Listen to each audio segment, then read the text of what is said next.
భీమవరంకు డిస్కౌంట్ల పండుగ తెచ్చింది కేకే స్టోర్స్. ధరల్లో చౌక. కేకే స్టోర్స్, పీపీ రోడ్, భీమవరం. ప్రస్తుతం మనతో పాటు ఉన్నారు కెప్టెన్ సురేష్ రెడ్డి గారు. ఆయన చాలా కాలం పాటు ఆర్మీలో సర్వీస్ చేసి ప్రస్తుతం హైదరాబాద్ లో సెట్ అయినటువంటి వ్యక్తి. ఒకసారి ఆయనతో మాట్లాడదాం. పెహల్గాం ఇష్యూలో చాలా దారుణమైనటువంటి సంఘటన జరిగింది, మనందరికీ తెలుసు. మొత్తం యావత్ ప్రపంచం కూడా వ్యతిరేకిస్తున్నటువంటి పరిస్థితి ఈ సంఘటనని. సో ఒక్కసారి ఆయనతో మాట్లాడదాం. అసలు ఎలాంటి కండిషన్స్ ఉంటాయి అక్కడ, నిజంగా ఏమన్నా ల్యాబ్స్ ఉందా, అంటే సెక్యూరిటీ ల్యాబ్స్ ఏమన్నా ఉందా, లేకపోతే వేరే ఇంకేమైనా ఇంటెలిజెన్స్ ప్రాబ్లం ఉందా, అవన్నీ కూడా ఆయన అక్కడే పనిచేస్తున్నారు కాబట్టి ఆర్మీలో తెలుస్తుంది. ఒకసారి అడిగి తెలుసుకుందాం. సార్ నమస్తే. నమస్కారం అండి. సార్ చెప్పండి, జరిగినటువంటి ఘోరమైన దారుణమైనటువంటి సంఘటన ఎలా అసలు చెప్పాలో కూడా అర్థం కాని పరిస్థితి, చాలా దురదృష్టకరమైనటువంటి సంఘటన అది. సార్ నేను ఎయిర్ ఫోర్స్లో పనిచేశాను ఫ్లైట్ లెఫ్టినెంట్గా. అయితే ముఖ్యంగా నాకు అదృష్టకరంగా 1979 నుంచి 3 ఏళ్ళు నేను అక్కడ పనిచేశాను. కాబట్టి నాకు జేఎన్కేతోని కొంత అనుబంధం ఉన్నది, అక్కడ పరిస్థితుల గురించి కూడా కొంత అవగాహన ఉన్నది. అయితే ఇవాళ మనం చింతించాల్సిన అవసరం ఉన్నది, దేశం ప్రజలు కూడా అప్రమత్తంగా ఉండాల్సిన అవసరం కూడా ఉన్నది. దీన్ని ఒక విధంగా చూస్తే మళ్ళీ టెర్రరిస్ట్ అటాక్స్ మొత్తం ఇండియా మీద అతి ప్లాన్డ్గా చేస్తున్నట్టుగా అనిపిస్తూ ఉన్నది. ఎంత పెద్ద సెక్యూరిటీ ఉన్నా కూడా ప్రతి ఒక్క దగ్గర ఆమ్ని ప్రెజెన్స్ అంటారు కదా, అలా ఉండడానికి కష్టం. ఎక్కడైనా ఈవెన్ ఇజ్రాయెల్లో కూడా మనకు తెలుసు, కొన్ని సంవత్సరాల క్రితం 100 మందిని కిడ్నాపే చేసి తీసుకెళ్లిన సంఘటన మనకు ఇప్పటిదాకా కూడా దాని విషయంలో యుద్ధం జరుగుతూ ఉంది. అదేవిధంగా నేను అది సెక్యూరిటీ ల్యాబ్స్ అనను, ప్రతి ఇంచు కవర్ చేయడానికి ఎంత పెద్ద ఎఫిషియెంట్ సెక్యూరిటీ అయినా కుదరదు. భారతదేశం జేఎండ్కే పట్ల అతి జాగ్రత్తగా వ్యవహరించినప్పటికీ కూడా ఇటువంటి సంఘటనలు జరగడము చాలా దురదృష్టకరమైనటువంటి విషయం. అయితే ఇది ముఖ్యంగా ప్లాన్ చేసి ఒక పాకిస్తానీ వాళ్ళ కాన్స్పిరసీతోని చేయబడ్డట్టుగా చాలా క్లియర్గా మనకు వ్యక్తమవుతూ ఉంది. దీంట్లో 5 మందిని టెర్రరిస్టులని చాలా రోజులు వాళ్ళు ట్రైనింగ్ పొందినాక ఇన్సర్జెన్సీ లాగా లోపలికి వచ్చి ఎన్నో రోజుల నుంచి వాళ్ళు ప్లాన్ వేసుకొని మాట వేసి ఇక్కడ చాలా దారుణంగా ఒక ఇన్నోసెంట్ టూరిస్టులని చంపడం అనేది అది చాలా ఏ ప్రపంచంలో మన ఎవరైనా కూడా దీన్ని యాక్సెప్ట్ చేయరు, ఇటువంటి ఘోరమైన చర్యని. అయితే ఇది కక్ష సాధింపుగా ఇంకొకటి మధ్యన మనకు జేఎండ్కేలో జరిగినటువంటి పరిణామాలు కొద్దేళ్ల నుంచి abrogation of article 370 and 35A అప్పటి నుంచి కూడా ఇది ఇంకా పగబట్టినట్టుగా ఉంది. అయినప్పటికీ కూడా మనం ప్రజాస్వామ్య పద్ధతిలో అక్కడ ఒక ఎలక్టెడ్ గవర్నమెంట్ని కూడా మనము ఎన్నుకోబడడం జరిగింది. అన్ని విధాలుగా జమ్మూ అండ్ కాశ్మీర్లో అభివృద్ధి కూడా జరుగుతుంది.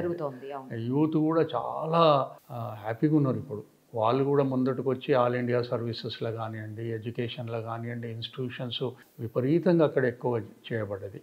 వాళ్ళకి ఎన్నో ఇన్సెంటివ్స్ కూడా ఇవ్వడం గవర్నమెంట్ యొక్క గొప్పతనం. వాళ్ళని మెయిన్ స్ట్రీమ్లో భారతదేశంలో ఒక పార్ట్గా కలపాలని చెప్పి ఎంతో కృషి చేయడము, మోదీ గారు ముఖ్యంగా దీని మీద శ్రద్ధ వహించి ఇంత పరిణామాలు తీసుకురావడమే చాలా గొప్ప విషయం. ఆల్మోస్ట్ జేఎండ్కేలో ఉన్నటువంటి కామన్ ప్రజలందరూ కూడా ఇప్పుడు భారతదేశంలో ఒక వ్యక్తులుగా, ఇక్కడ సిటిజన్స్గా గౌరవంగా అండ్ గొప్పగా ఫీల్ అవుతున్న ఈ తరుణంలో మళ్ళీ ఇటువంటి చర్యతోని దాన్ని డీస్టెబిలైజ్ చేసి ఒక విధమైనటువంటి టూరిజం అనేది చాలా అతిపెద్ద ఇన్కమ్ జేఎండ్కేకి, దాన్ని దెబ్బతీసి దానివల్ల ఎకానమీ వీక్ అయిపోవడం వల్ల ఎన్నో ప్రజలకు నష్టమవుతుంది, కష్టమవుతుంది. కాబట్టి వాళ్ళు న్యాచురల్గా అన్ఎంప్లాయ్మెంటు ప్లస్ ఇటువంటి జరిగినప్పుడు యూత్ అందరూ కూడా మళ్ళీ టెర్రరిజం కొరకు పోవచ్చే అవకాశం ఉంటుంది. కాబట్టి ఇదంతా చాలా ప్లాన్డ్గా చేసినట్టుగా వ్యక్తమవుతూ ఉన్నది.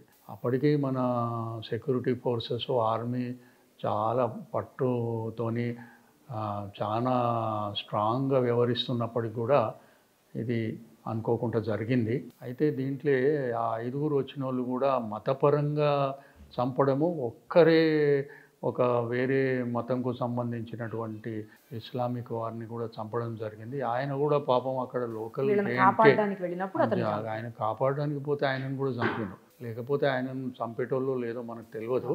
కానీ పాపం ఆయనను కూడా మనం ఈనాడు అభినందించాల్సిన అవసరం ఉంది. పాపం తన ప్రాణాన్ని జేఎన్కే ముస్లిం అయినప్పటికి కూడా మంచి కొరకు నిలబడ్డ ఆయనని మనం తప్పకుండా ఆయనకు గౌరవం ఇవ్వాల్సిన అవసరం ఉంది. జేఎన్కేలో ఆల్మోస్ట్ అందరూ కూడా ఈ విధంగానే మనకు నార్మల్ అయిపోయిన పరిస్థితి వాళ్ళ. ఇదంతా కూడా మళ్ళీ ఒక కయాటిక్ కండిషన్ని మనం క్రియేట్ చేయడానికి చేస్తున్నటువంటి చర్యగా భావించాల్సి వస్తుంది. అయితే ఇదంతా కూడా ఈ అబర్గేషన్ అయ్యి డెవలప్మెంట్ అయినాక ఇంకా చాలా ఎక్కువైంది. కానీ కాశ్మీర్లో లోపల ఉన్నటువంటి అంటే అక్కడ ఉన్నటువంటి వ్యక్తులు కూడా కొంతవరకు సహకారం అందించారు. లేకపోతే ఇలా వీళ్ళు అక్కడికి రాలేరు, వచ్చి ఇలా అటాక్ చేయడం అనేది జరగదు. కొంతమంది అక్కడ వాళ్ళు సహకరించారు అని అంటున్నారు సార్. అవునండి. ఇప్పుడు నేను మీకు ఇందాక చెప్పినట్టుగా నేను అక్కడ 1970sలోనే పనిచేశాను.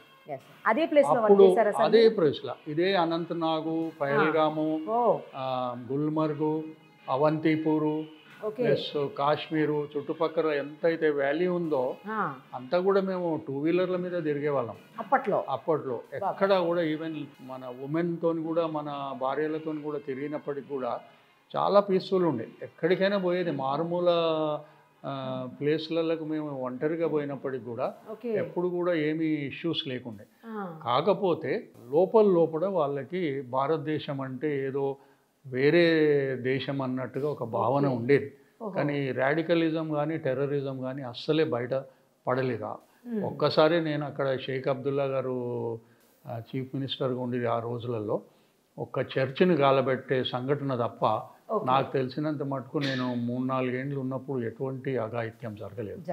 అయితే మనము యాక్చువల్స్కి వచ్చినట్టయితే జమ్మూ అండ్ కాశ్మీర్ అనే ఏదైతే ప్రాంతం ఉన్నదో ఈ జేఎండ్కే కానివ్వండి, ఈ సింధ్ ప్రావిన్సు, ఇప్పుడున్నటువంటి కాశ్మీర్ కానివ్వండి, ఆఫ్ఘనిస్తాన్ కానివ్వండి, ఈ మొత్తం ప్లేస్ కూడా యాక్చువల్లీ మన ఇండస్ వ్యాలీ సివిలైజేషను మన హిందూ మొదటి దాన్ని నాంది అక్కడ.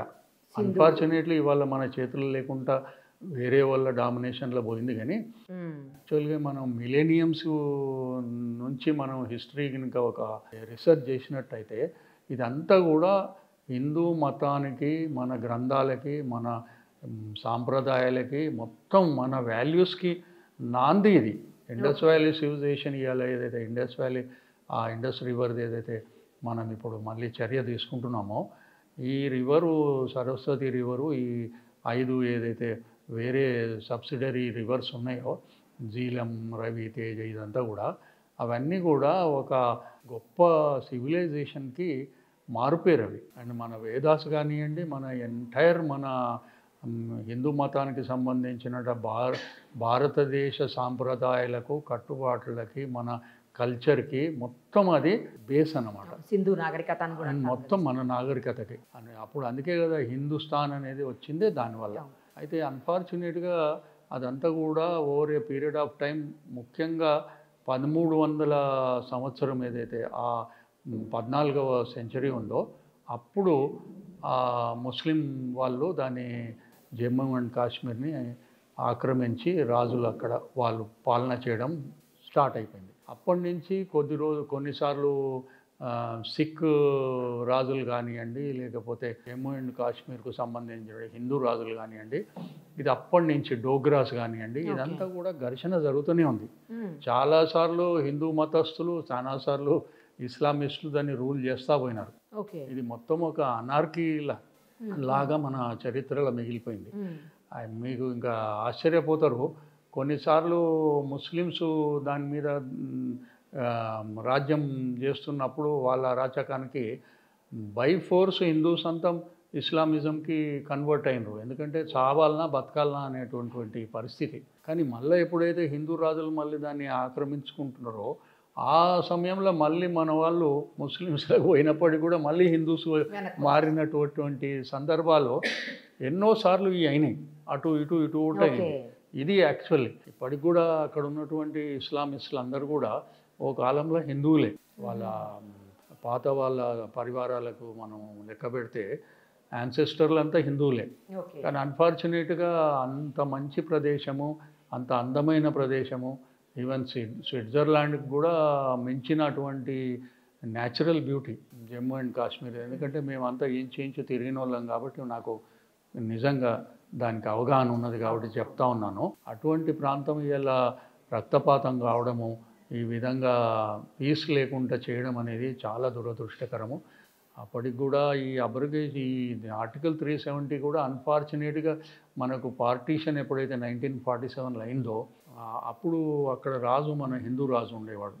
ఆయననేమో ఈ మన ఇండియాకు అనెక్సేషన్ ఇచ్చాడు, willingness to join the union of India. ఇచ్చినప్పుడు అక్కడ వ్యతిరేకత వచ్చింది. ఆ షేక్ అబ్దుల్లా వీళ్ళంతా కూడా సపరేటు మాకు కంట్రీ కావాలని పాకిస్తాన్కి ఓరియంటెడ్గా ఉండేవాళ్ళు.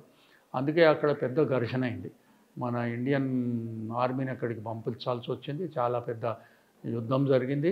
అప్పటి నుంచే ఇది ఇక స్టార్ట్ అయిపోయింది. ఆశ్చర్యమైన విషయం ఏంటంటే అప్పుడు నెహ్రూ వారి పాలనలో ఏదంతా అడిగితే వాళ్ళకి ఇచ్చేశారండి. ప్రైమ్ మినిస్టర్ జేఎండ్కేకి సపరేటు, మళ్ళీ కాన్స్టిట్యూషన్ ఇండియన్ది అక్కడ వర్తించదు, మన సుప్రీంకోర్టు ఆడ వర్తించదు, వాళ్ళ హైకోర్టే సుప్రీము. అండ్ అక్కడ మనం భారతదేశంలో ఉన్నటువంటి ఎటువంటి వాళ్ళు కూడా అక్కడ ప్రాపర్టీస్ కొనడానికి వీల్లేదు, ఇక్కడ లాస్ వాళ్ళకు వర్తించవు. ఎన్ని విషయాలుగా వాళ్ళని ఒక ఏదంటే అల్లుల్లాగా వాళ్ళకి ఏది అడుగుతుంది దానం ఇవ్వడము చాలా దురదృష్టకరం. ఈవెన్ ఆర్టికల్ 370 కూడా అది ప్రెసిడెన్షియల్ ఆర్డర్. యాక్చువల్గా చూస్తే కాన్స్టిట్యూషనల్ దానికి బేస్ లేదు యాక్చువల్ మనం స్టడీ చేసినట్టయితే. అందువల్లనే ఇప్పుడు ఇది అబ్రగేషన్ ఆఫ్ ఆర్టికల్ 370 చేసినప్పుడు దాని మీద పెద్ద కోర్టులలోకి పోయినా కూడా పెద్ద ఏం ఎఫెక్ట్ లేకుండే. అందువల్లనే ఇది చేయబడింది ఇప్పుడు. అండ్ ఇదే విధంగా పీస్ ఒకలా కంటిన్యూ అయితే తప్పకుండా ఇదంతా మనకు అమల్గమేట్ అవుతుంది ఇండియన్ కంట్రీలో. కానీ దీన్ని జాగ్రత్తగా గవర్నమెంటు మోదీ గారు కానీ షా గారు కానీ చాలా జాగ్రత్తగా చేస్తున్నారు. ఎటువంటి అరాచకాలు కానీ మనం ఇండియన్ గవర్నమెంటు ఈ అధికార ధోరణి కానీ ఏది లేకుండా కూడా చాలా కూల్గా చాలా పద్ధతిగా దీన్ని స్ట్రీమ్లైన్ల దేశంలో ఒక పార్ట్గా తీసుకురావడానికి ప్రయత్నాలు జరుగుతున్నాయి. కొన్ని గంటల్లోనే యుద్ధం వచ్చేస్తుంది మనం కాదండి. పాకిస్తాన్ ఇప్పుడు మనకు ఇండియాలో 28 రాష్ట్రాలు ఉన్నాయండి. దాంట్లో ఎన్నో రాష్ట్రాల కంటే చిన్నది పాకిస్తాన్ అంతా కలుపుకుంటా కూడా. ఇది ఒక పెద్ద లెక్క కాదు. ఇట్లా దున్నుపితే అక్కడ పోయి పడతాడు వాడు అరేబియన్ సీలా. అంత పెద్ద కష్టమైన విషయం కాదు. వాళ్ళు ఎంతండి మనం ముంగట.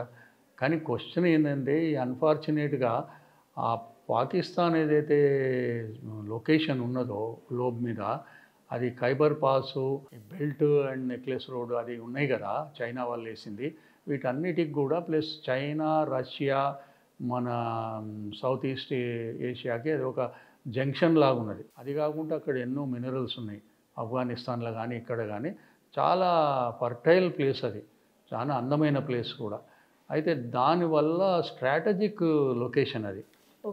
అందువల్ల మనం చాలామంది అమెరికన్స్ను దూషిస్తారు ఈ విషయంలో, పాకిస్తాన్కి చాలా సపోర్ట్ చేస్తుందని. వాళ్ళేం ప్రేమతో ఏం చేస్తలేరు. ఎందుకంటే స్ట్రాటజికల్గా రష్యాని తట్టుకోవడానికి, చైనాని తట్టుకోవడానికి, ప్లస్ అది చేతులకి వెళ్ళి పోవద్దు కాబట్టి వాడు దుర్మార్గుడు అయినప్పటికీ కూడా వాళ్ళకు మిలిటరీ ఎక్విప్మెంట్ ఇవ్వడము, ఫైనాన్షియల్ సపోర్ట్ చేయడము కొంత మటుకు చేస్తూ ఉన్నారు. మొత్తం నెత్తి మీద ఏం పెట్టుకోలే. అమెరికన్స్ ఓన్లీ దాన్ని వాడుకుంటున్నారు అంతే. అది వాళ్ళది గ్లోబల్ బ్యాలెన్స్ ఆఫ్ పవర్లో వాళ్ళది ఒక పావు అంతే. కానీ వాళ్ళకు వేరే విధంగా అక్కడ లోకల్ ఇంట్రెస్ట్ ఏం లేదు, గ్లోబల్ ఇంట్రెస్ట్ తప్ప. అయితే అన్ఫార్చునేట్లీ వీళ్ళు ఏంటంటే అదంతా అడ్డు పెట్టుకొని, మనకు పాకిస్తాన్కి వ్యత్యాసం ఏంటంటే మనము ఇండిపెండెన్స్ అయినాక మొత్తం భారతదేశం ఇప్పటిదాకా కూడా ప్రజాస్వామ్యంగా సాఫీగా జరుగుతున్నది. అదే మన పాకిస్తాన్కు తీసుకుంటే ఎప్పుడు కూడా డిక్టేటర్షిప్లు, మళ్ళీ మిలిటరీ రూల్. అది literally we should consider Pakistan in the last 78 years is only a military rule, martial law. అది అక్కడ టాప్ మోస్ట్ అంటే ఇక్కడ ఐఏఎస్ఓ ఐపీఎస్ఓ ఈ గవర్నమెంట్ నడిపిస్తున్న మెషినరీ కాదు. అది purely ISI and armed forces నడిపిస్తూ ఉన్నాయి. They are the most privileged people in Pakistan అండి. వాళ్ళ అందరూ కూడా ఇంకోటి ఏంటంటే వాళ్ళు కూడా ఏమీ సిన్సియర్గా లేరు. పొలిటీషియన్స్, ఐఎస్ఐ, ఆర్మీ నెక్సెస్తోని వాళ్ళని వాళ్ళు కాపాడుకోవడానికి ఈ ఇస్లామిజం అనేది పెంపొందిస్తున్నారు. వాళ్ళు టెర్రరిజంకి సపరేట్ చేస్తున్నారు. ఇప్పుడు వాళ్ళది కూడా పరిస్థితి ఏం బాగలేదు. ఒక దిక్కు ఇరాన్తోని వాళ్ళ రిలేషన్ సరిగ్గా లేదు, కొట్లాటలు జరుగుతున్నాయి, ఎప్పుడైనా కూడా థ్రెట్టే ఉంది. ఇంకో సైడు ఆఫ్ఘనిస్తాను వాళ్ళతోని కూడా, తాలిబాన్ వాళ్ళతోని కూడా వాళ్ళకు ప్రాబ్లమ్స్ ఉన్నాయి. ఆఫ్ఘనిస్తాన్ తాలిబాన్ వేరే, మళ్ళీ పాకిస్తాన్ తాలిబాన్ వేరే ఉన్నది. దానివల్లనే వాళ్ళు చాలా ఇబ్బందుల్లో ఉన్నారు.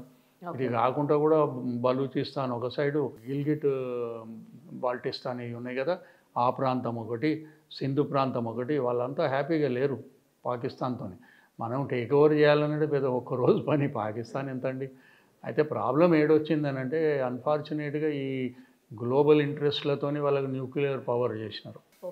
వాళ్ళ న్యూక్లియర్గా ఫ్యూ కంట్రీసే ఉన్నాయి ప్రపంచంలో. దాంట్లో వాళ్ళని కూడా న్యూక్లియర్ ఆర్మ్స్ పవర్ నేషన్గా వీళ్ళంతా చేసినారు. అదొక పెద్ద తప్పు పని.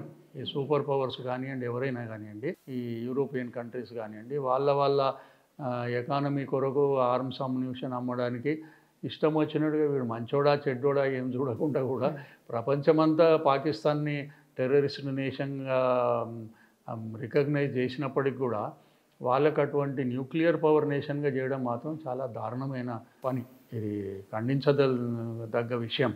ప్రపంచంలో అందరూ నేషన్స్ ఊసో ఎవరు కూడా helped them to become nuclear. అందువల్లనే మనం ఆగాల్సి వస్తుంది, లేకపోతే పెద్ద కష్టం కాదు. అయినా కూడా మనకు పిఓకే కానివ్వండి, పాకిస్తాన్ కానివ్వండి, ఎక్కువ రోజులు ఇవి నిల్వవు. పిఓకే డెఫినెట్గా మన భారతదేశంలో ఒక పాటుగా వస్తుంది. అక్కడ ప్రజలు కూడా మనతోనే ఇంట్రెస్ట్లు ఉన్నారు. వాళ్ళకు కూడా ఇండియానే జాయిన్ అయితే మేము చాలా అభివృద్ధి చెందుతాం, పీస్ఫుల్గా ఉంటామని తెలుసు. వాళ్ళు దానికి మనకు అనుకూలంగా కూడా ఉన్నారు. అదేవిధంగా బలూచిస్తాన్ కానివ్వండి, వేరే ఈ 4-5 తునకలు అవుతుందండి. ఆఖరికి మిగిలేది ఏంటంటే పాకిస్తాన్ అంటే మన ఓల్డ్ సిటీ అంత తయారవుతుంది. అంతకంటే పెద్దగా కాదని నాకు ఖచ్చితంగా నమ్మకం ఉన్నది. మనం ఉన్నప్పుడే చూస్తాం కొద్ది రోజులలోనే. ఇప్పుడు మనకు అదృష్టం కొద్దీ మోదీ గారి బీజేపీ గవర్నమెంటు, ఎన్డీఏ గవర్నమెంట్ ఏదైతే మూడోసారి ఇప్పుడు ఉన్నదో, తప్పకుండా ఎన్నో అమెండ్మెంట్స్ తెచ్చిండ్రు, ఎన్నో రిఫార్మ్స్ తెచ్చిండ్రు. ఈ కంట్రీలో ఒక యూనిఫార్మిటీ తీసుకురావాలని ప్రయత్నం చేస్తుండ్రు. ఇటువంటి చర్యలు చేస్తున్న టెర్రరిజంని చాలా మటుకు, ఈవెన్ నక్సలిజంని కూడా అనగదొక్కిండ్రు. కాబట్టి ఇది ఒక పెద్ద విషయం ఏం కాదు, తప్పకుండా పరిష్కారం దొరుకుతుంది. వీళ్ళను ఎంతమైనా పిచ్చి కుక్కలైనా వాటిని అదుపులో తీసుకునే అంత శక్తి మన మోదీ గారికి కానీ, అమిత్ షా గారికి కానీ, ఎన్డీఏ గవర్నమెంట్కి కానీ తప్పకున్నది.